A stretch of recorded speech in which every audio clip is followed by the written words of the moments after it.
Minna-san, konnichiwa. Hello everybody. Kore kara bunpo no lesson o hajimemashou.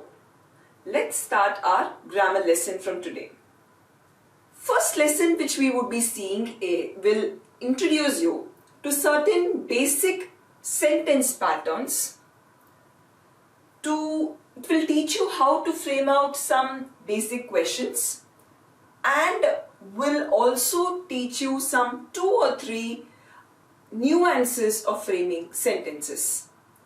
So with this in mind, let's start with the first sentence structure in our Japanese grammar, which is en1 wa en2 this. This is a very commonly used sentence pattern. To understand the sentence pattern, let's read some example sentences first. Watashi wa Indojin desu. If you note, this sentence is a mix of 2 Japanese characters, namely hiragana, and there is also katakana used in this. If you remember watching our first video on Introduction to Hiragana, we would have told you that Indo, or let's take any word which is not the original Japanese word, foreign words are written in katakana. So Indo, Indian, is not a Japanese word, it's a foreign word. Hence, Indo alone is written in katakana, whereas Jin is written in hiragana. And what does Indojin mean? Indian. For ease of understanding, I have written the meanings of the words used in these examples on the board in English. And also note, below the word in English, I have written the pronunciation, as in how this word is pronounced in Japanese. Whenever you write Japanese pronunciation in English, that script is called as Romaji. So, if I have to tell you about this, it is written, this part is katakana, this is hiragana, and this one is called as Romaji. Moving ahead to the next example. Sushi wa oishii desu. Sushi is the Japanese food sushi. A very popular food in India also. It's made of rice and fish. Sushi wa oishii desu. Oishii means delicious. And the meaning of this sentence is sushi is delicious. I did not tell the meaning of this sentence, right? I thought you would have guessed it. Watashi means I. Indojin, Indian. So the meaning of this sentence would go as I am Indian or I am an Indian. Third sentence. Kyou wa getsuyobi desu. Kyou wa getsuyobi desu. Kyou means today. Getsuyobi means Monday. So put together, you can guess the meaning. It is today is Monday. Fourth example sentence. Nihongo wa omoshiroi desu. Nihongo wa omoshiroi desu. Nihongo means Japanese. Omoshiroi is an adjective, interesting. So the sentence is Japanese is interesting. So analyzing these 4 example sentences, apart from these words for which I have already given you the meaning, you would see this in common and this in common, and the placing of these 2 is also similar in all of the 4 sentences. So, hence from here we will be understanding what is the meaning of this and this. starting with this letter. As I read these 4 sentences, you would have thought that something is wrong with me, because in our hiragana video, when we had come across this character, the pronunciation for this was ha.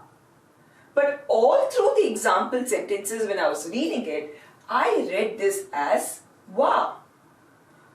Wa. What is the equivalent hiragana character for wa? It is this. So ideally, if I were to read this sentence as Watashi wa indojin desu, I should have written this as Watashi wa. But I have not done the explaining about it. Don't think that the hiragana video is wrong. It is very much right. The pronunciation of this character is ha only, but only in exceptional cases it is read as wa. If you would have read the special rules for hiragana, I would have spoken about this in that video too. Now, there is in Japanese a terminology in grammar called as particle. Like how you have conjunctions, articles, prepositions, there is something called as particle. The Japanese word for it is joshi. So let me give you some information on joshi now. Particle is the small word that is used to indicate the relation between words in a sentence. There are particles which will indicate whether that word used in a sentence is a place, whether it is used as an object, or whether it indicates direction, whether it is connecting two words. Particles basically indicate what is that word in the context of this sentence. For example, whenever I saw this particle, I could tell that the word placed before it is the topic. If I saw a particle like this, which we will be learning later, I could tell that the word placed before it is an object. One thing which you should remember is particles are also called as postpositions. You've learned something called prepositions. What am I telling about postposition? Well, particle is always placed immediately after the word it relates to. Which means, if I have to make this word as the topic of the sentence, I would place the particle after this word. So, position wise, since it comes after the word, particles are also called as postpositions. So, wherever the particle wa is used, the word before it is going to be called as topic. Hence, you could call the particle wa as the topic marker. Now, we've learned that there is something called subject, predicate. That much is understandable. What am I telling? Topic. Is topic and subject the same? It could be the same, but at times it need not be the same too. For now, as a preliminary understanding, take it that both topic and subject are the same for now. But I'll give you the meaning of topic. Topic is any word about which the rest of the sentence gives you information. Take any topic, you want to tell something about this topic, so all you have to do is, after the topic, add the particle wa and then give information about the sentence. I'm repeating it again. Select any topic, which means topic will surely be noun. So select any noun. Write that noun. Add the particle wa after that. By doing this, you make this noun as the topic. And after this, give information about this topic. Let's do some examples. Hari, this is the topic I am selected, and I want to tell Hari is an engineer. So information about the topic is engineer. Let's write down the sentence. Hari. Now Hari is a foreign name. So in which script it would be written? Katakana, right? But since you don't know katakana for now, I would write this word in katakana and also in hiragana so that you understand it. In katakana, this word would be written as this way. But for ease of understanding, I'm also writing right now in hiragana. But surely note, it is wrong to write any foreign word in hiragana. Okay? Hari. This is the topic. I've selected a noun. I want to speak about the noun. To make this as the topic, what should I add after this? Va. Hari va. And what is the information I'm giving? He's an engineer. Engineer, which script I should write it? Katakana. Because it is not a Japanese word. It's an English word which is going to be written in Japanese. So it should be written in katakana. I am writing it in katakana.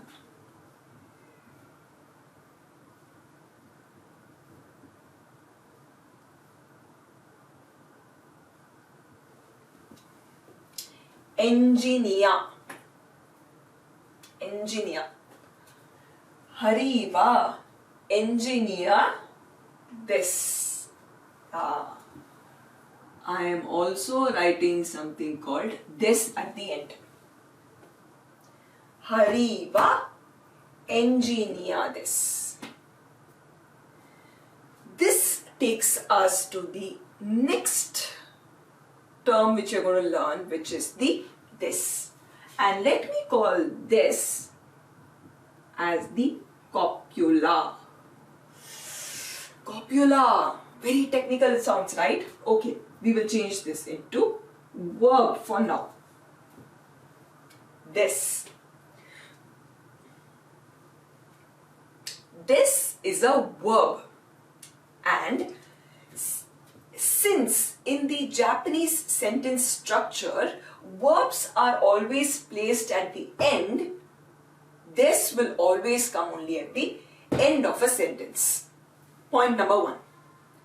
This is a verb, so it will be placed only at the end of the sentence. Okay. So in every sentence, will there be this? Whether it's a question, whether it's a statement. If you write this at the end of the sentence, you can take it that this sentence is a statement. It's not a question, but a statement or an assertion of a fact. Second point. This is a polite form of a sentence in Japanese. Polite form. Now you need to know about the forms of sentences in Japanese. There are actually 3 forms, but for now I'm only going to talk about 2 forms. Unlike other languages, considering Japanese culture, it's very essential for you to decide on how polite or what level of formality you should have when speaking. It's not that only in Japanese, even in English. Suppose you were to talk some English sentences in a meeting, you would decide on the choice of words. Like, I would like to inform you that I would be absent from the meeting tomorrow. This is the way I would convey in a formal setup. Informally, with my friends, I would just tell, I'm going to be absent tomorrow. That's it. So, depending on the situation, you will decide your choice of words in English. That's the same in Japanese too. But there is one more thing to be understood here is the verb forms itself undergoes a change when it comes to the degree of politeness. Does it mean you have to learn so much?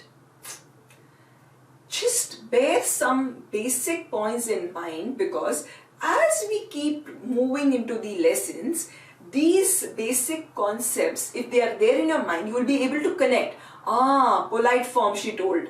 And this is the polite form you're seeing now. Or this is the casual form you're going to see now. So these few things, just keep it in your mind somewhere so that as you learn the grammar patterns, you will be able to connect with the theory which I'm teaching you now.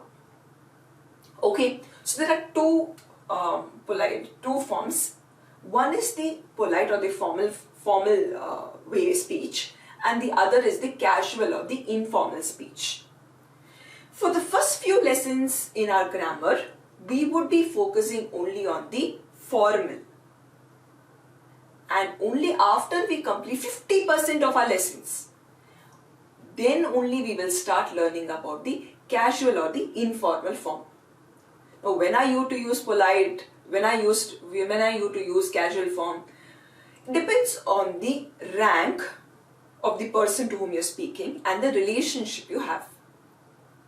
In an office setup, when you're speaking, or when you're speaking with a boss or someone whom you just met, you have not become very close with that person. In that case, you would be using the polite form, that is the formal form. And in other case, with your very close friends and family members, you will be using the casual or the informal speech. So for now we are going to learn the formal or the polite form. So how are you to know whether the sentence is in polite or in casual? If you see the word this used in that sentence, it is to be understood that the sentence is in polite or the formal form. So about this, I've told you 2 points. Point number 1, can you recollect? This is a verb, and so it is placed at the end of the sentence. Second, whenever you see this at the end, you can take it that the sentence is a statement. It's not a question, it's a statement or an assertion of a fact.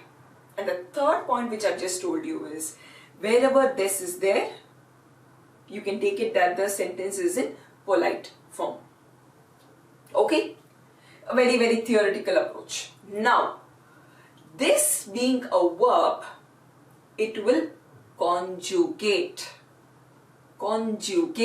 inflect. Gosh, 2 technical terms. Now, I'll give you the meaning of this word, inflection. You need to know certain terms because it's easy for me to explain that now the verb is inflecting, now the verb is conjugating. So, for a detailed understanding in other lessons, I want to mark some fundamental concepts very much in this video itself. Inflection. Inflection is the process of word formation where a word is modified to indicate different grammatical categories. Not able to understand the definition, right? Okay. I'll give you an example. Let's take a root word called run. Run. How all can the word run change into? You would have learned. Run can become ran. And if I tell ran, immediately you would tell this is in past tense. And if I tell running, you would tell this is present continuous. If I tell runs, you would tell this is in singular third person singular, like he runs, I run. So first person singular is run, third person singular is runs. So the word run itself undergoes changes based on the context. Another example, now I'll give you an example of a noun. Car. Car, if it is a single object, you would tell it is car. If there are more than one objects, you would tell this as cars. So, if this changes, it is called as inflection. That's all. So, whenever a root verb is changing based on the sentence context, it is called as inflection. When a noun changes, it is called as inflection, and when a verb changes, it is called as conjugation. So you will be learning about conjugation in the grammar lessons as we move forward. Okay, so when I tell the word conjugation, you should be able to understand the meaning of it. Done. So, every verb conjugates. This is also a verb. It will conjugate. Conjugate means what? Little more explanation, you should be able to follow it. This as a verb, we are going to see how it will change based on tense first. So how many tenses are there? Could you just list down the tenses? You've learned 3 tenses. Past, present, future. Right? In Japanese there are only 2 tenses. One is the past tense and the other we call it as non-past. I don't tell present future, I just tell it as non-past because this includes both present and future. So, in a sentence, based on the context, you will understand whether it is present tense or whether it is future tense.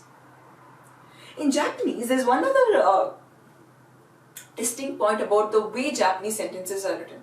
A lot of things are not directly told to you, are not explicitly told to you. You should understand it based on the context. You will be able to get the meaning. So, past, this is both for present and future, you have the same form. Okay? One is the positive form and the other negative. So, we will see how this is going to conjugate based on this. Non-past, which means present or future. I am writing it here, present, future tense, both included in this. If you have to tell positive, it is this. If you want to make it negative, that is non-past negative, it would be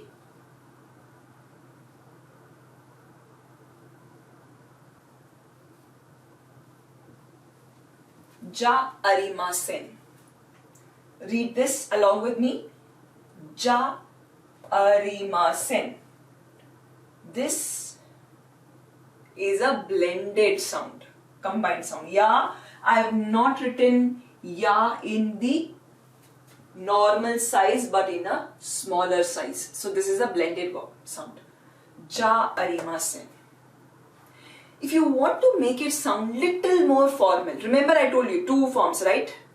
One is the casual form and the other is the formal. If you want to make it sound a little more formal, there is another word also for this, and that is deva arimasen. Note here, again, I am reading this as deha. No, I read it as deva arimasen. Here again, this letter is used as a particle, so this is going to be read as deva arimasen. Just to remove confusion, I want to refer to something else now. If I wrote this word, how would you read it as? Would you read it as wa, na? No, this is a word. So you will read it as hana. Hana means flower. Another word. As a word, if I write it, you are going to read it as ha only. But as a particle, when I wrote it, you are going to read it as wa. I hope that is very, very clear in your mind. Okay? So this ja arimasen. There is a past form also of this. But I will be talking about it later in some other lesson. For today, you just learn that this is a copula or a verb and it will conjugate. If you are conjugating this, that is the non-past form, affirmative is this and negative is ja arimasen or deva arimasen. Okay? Now, with this theoretical concepts in our mind, let's look at certain sentence pattern and see whether you're able to relate whatever explanation you've heard so far with the sentences. Going back to the same example sentences with which we started our discussion today. Watashi wa Indojin desu.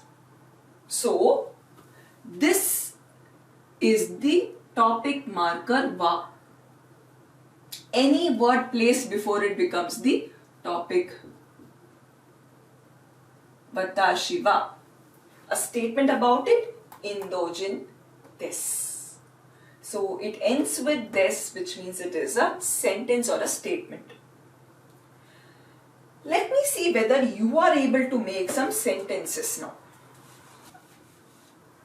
I'll give you some words and let's see whether you are able to put them into sentences. One more thing I want to tell you, that even though these videos are going to be shared with you on YouTube channel or on an online platform, it's not some YouTube video which is just open and watch it for entertainment. We are having an online mode of giving you the same classroom experience which you would have had in a room with a teacher in front of you. And if a teacher is standing in front of you, teaching you, what would you be doing? Would you just be watching her like this, as if you're watching a movie? Not at all. What would you be doing? You would be having a notebook, a pen in front of you, taking down notes, participating in it. That's the very same posture and environment in which you should be watching these videos also. So, I presume that you are having a book and a paper, a pen, writing down as I'm explaining these things. Because even though the notes are going to be shared with you, writing your own notes and reading from that is a totally different experience when compared to reading from some printouts. So it's just my insistence or suggestion that you do it. Whether you follow or not will be very much seen in your performances in the test which we'll be having ahead. Okay, coming back to our sentence pattern, N1 wa, N2 this. I'll give you some examples. I, student. So, I is the topic. Information about the topic is student.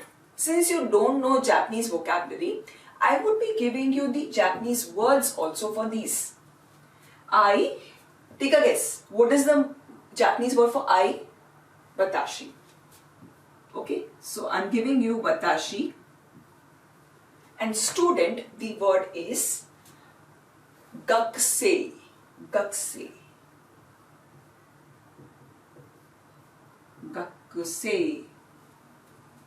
You will be framing out sentences. I'll give you 2 examples, give you some time, and then we will discuss about it. Next one, second. Movie. Interesting. Movie is called as eiga. This is the 10th to make it as voiced. Interesting. Omoshiroi. Eiga omoshiroi. Can you frame out the sentences now?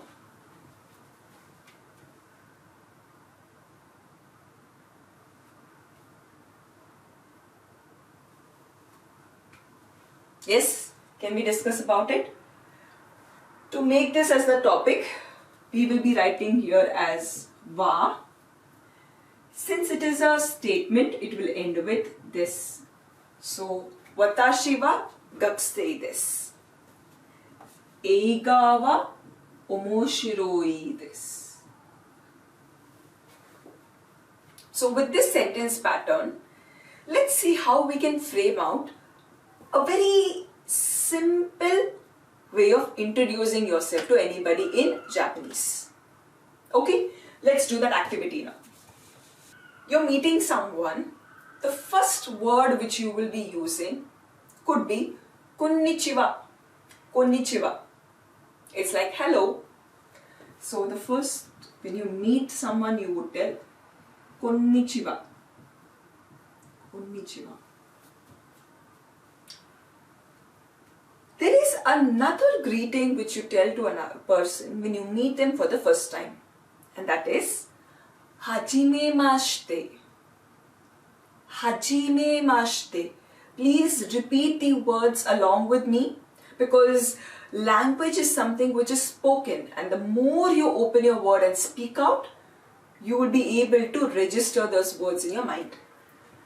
So, hajimemashite. Hajimemashite. I'm preferring to write all of this on the board in hiragana and not in romaji, because the more you read hiragana, you will get comfortable with this script. English, anyway you know it, so there is no requirement of practice of reading English, which means romaji I don't want to write. I prefer writing it in hiragana. Konnichiwa, hajimemashite. And then you're going to tell, I am so and so, that is, you're going to tell your name. Watashi wa, your name, followed by this. I am telling the person that I am from India. Varsha this. Watashi wa, Varsha this. Next, I am an Indian. So I would tell Watashi wa Indo-jin desu. Indo-jin desu. Watashi wa Indo-jin desu. I am an Indian. Last, when you end the introduction, you would tell, there is a greeting like that, which is Dozo yoroshiku onegai shimasu. Dozo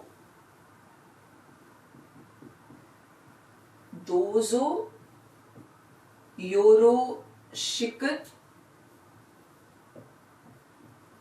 onegai shimasu. Dozo yoroshiku onegai shimasu. This is a phrase.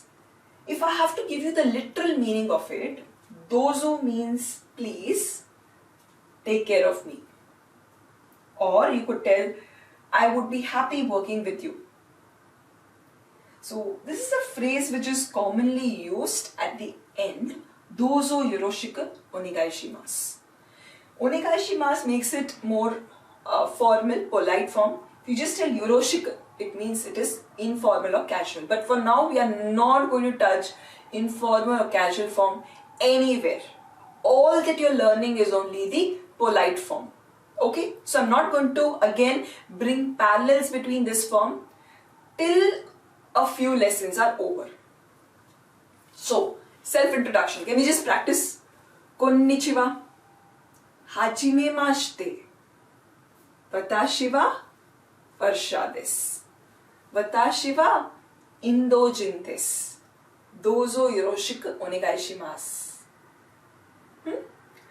Now, one more point I want to tell you here. Generally in Japanese, if you keep on telling Watashi wa Varsha desu, Watashi wa Indo-jin desu, Watashi wa Indo karakimashita, Watashi wa this, Watashi wa this, it sounds like you're so obsessed with yourself. I. In English, it is not okay to drop the subject. The noun has to be there. But in Japanese, it's okay to drop this subject. It's okay. So you need not tell Watashi wa Varsha desu, Watashi wa Indo-jin desu, Watashi wa Indo karakimashita, Watashi wa.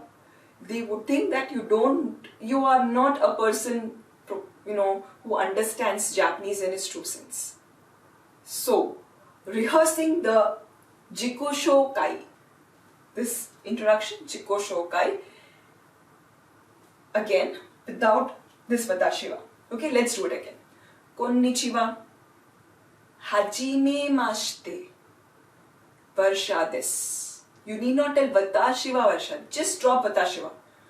It's okay to drop the subject, not the verb or the object which follows it. Okay? Varsha desu. Indojin desu. Dozo yoroshiku onegai shimasu. That's it. Okay? So we are done with the first form. N1 wa N2 desu. Going over the few intricate points which we have learned. N1, that is the noun.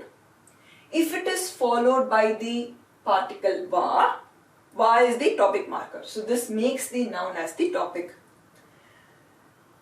After the topic marker, whatever comes is the predicate. And the predicate, if it ends with this, it means it is a statement. It is a polite form of communicate. Polite form of putting across a sentence. This conjugates being a verb. And the conjugation in the non-past form, that is present future. Affirmative, it is this. And negative, it is ja arimasen. Okay, let's look at the words. Look at the sentences by using the negative form of this. We'll convert all of this into negative. If this is I am an Indian, let's make this sentence as I am not an Indian. Sushi is delicious. Sushi is not delicious. Let's make the sentences now in that form. So, all you have to do is Watashi wa indojin desu. If it was English, you would go and change somewhere in between the word and all. It's very simple. Or in Japanese. All you have to do is, instead of this, write the word ja arimasen. For now I am using ja arimasen. The same thing could also be done with deva. So deva arimasen. Let's read the sentences as negative now. Watashi wa indojin ja arimasen. Sushi wa oishii ja arimasen. Which means it is not delicious. Kyou wa getsuyobi ja arimasen. Nihongo wa omoshiroi ja arimasen. That's it. So remove this and putting ja arimasen makes this sentence into a negative form.